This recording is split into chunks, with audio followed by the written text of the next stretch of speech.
ये आदमी हमारे बड़का भैया अनिल चंद्रा जी, ये आपके ओर से सुंदर पंखुड़ियों में गुथा उपहार और 101 रुपये से आशीर्वाद आया।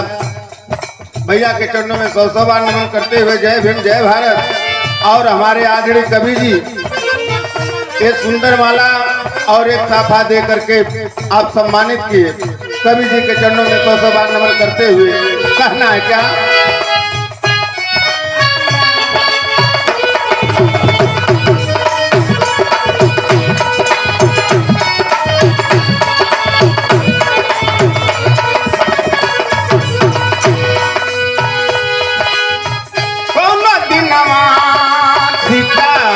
हो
आदरणीय हमारे शीला सिंह जी, आपकी ओर से बहुत सा माला और बहुत सा रुपयों से आशीर्वाद आया। आपके चरणों में 100 बार नमन करते हुए जय भीम जय भारत।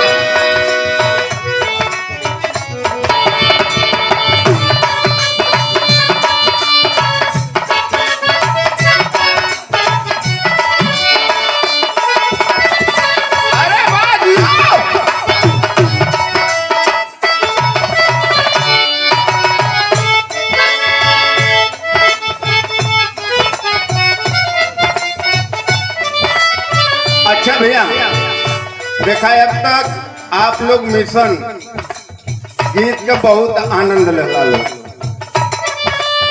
आज धीरे धीरे समय भी ज्यादा हो गए। एक बात आप लोगों को बता दें बहुत खुले शब्द में, मिशन गीत बाबा साहब के बाद आप लोग जहां तक सुन रहे हैं, अगर सुनने के बाद आप लोग गौर करवा तब तो ठीक हो। अगर आप लोग एक गाने से सुनला एक गाने से निकाल देला तो जितनी हमारे भैया लोग बतियो ना कुल बतियावल बेकार है।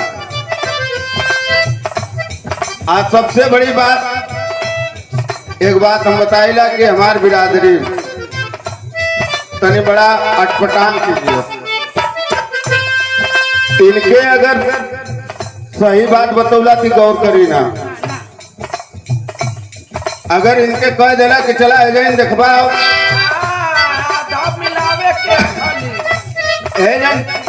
एक थे बाबा जी आए लूंगा अब बाबा जी एक भभूत देते अब भभूतिया दहले से बाबा जी के बड़ा उपकार हो जाला।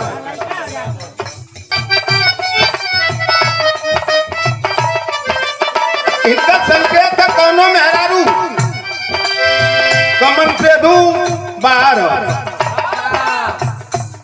अब बाहर से वीडियो कॉलिंग कैले हो या पूछत हो देखा वो पूछत बेचारा कि आखिरकार तू का करत हुए बेला में छोटू भैया पूछत तो का करत हो मेहरुआ कहती अरे का करब देखत हुआ कि रोटी बनाओ बैठल कल ना।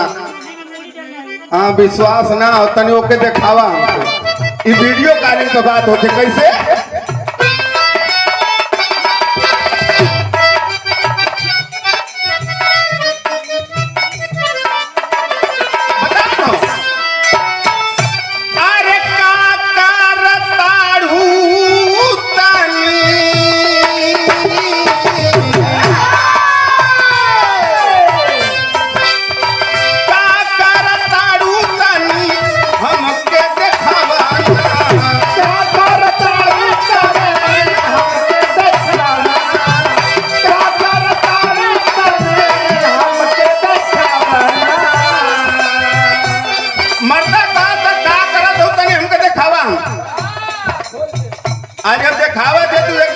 बताओ का रूपवा से पर्दा तनी रूपवा से पर्दा तनी धनिया हटावा रूपवा से पर्दा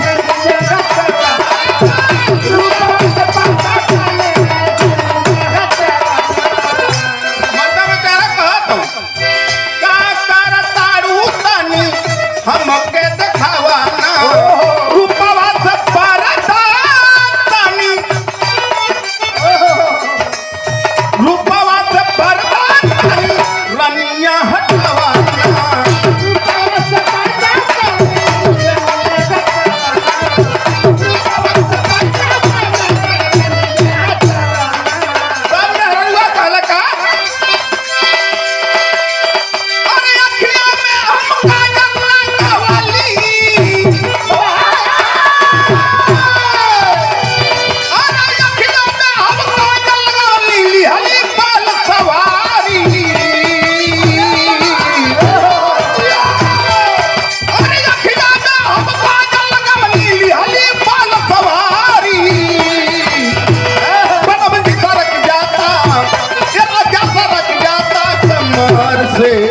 तो नवाली साड़ी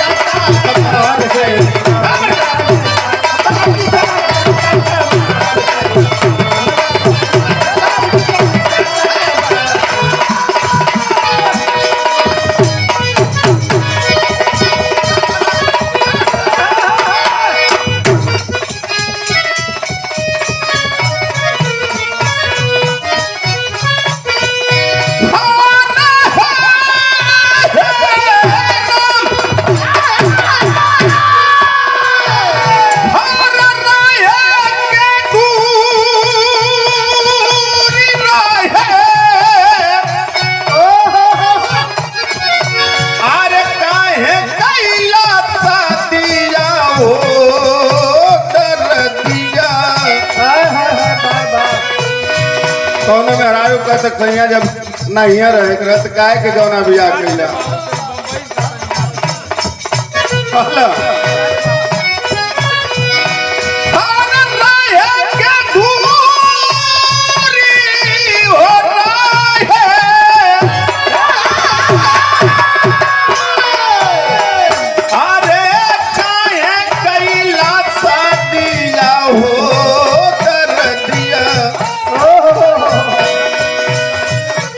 ये हो दर दिया हमरा उठा राजा दर दिया हमरा उठा राजा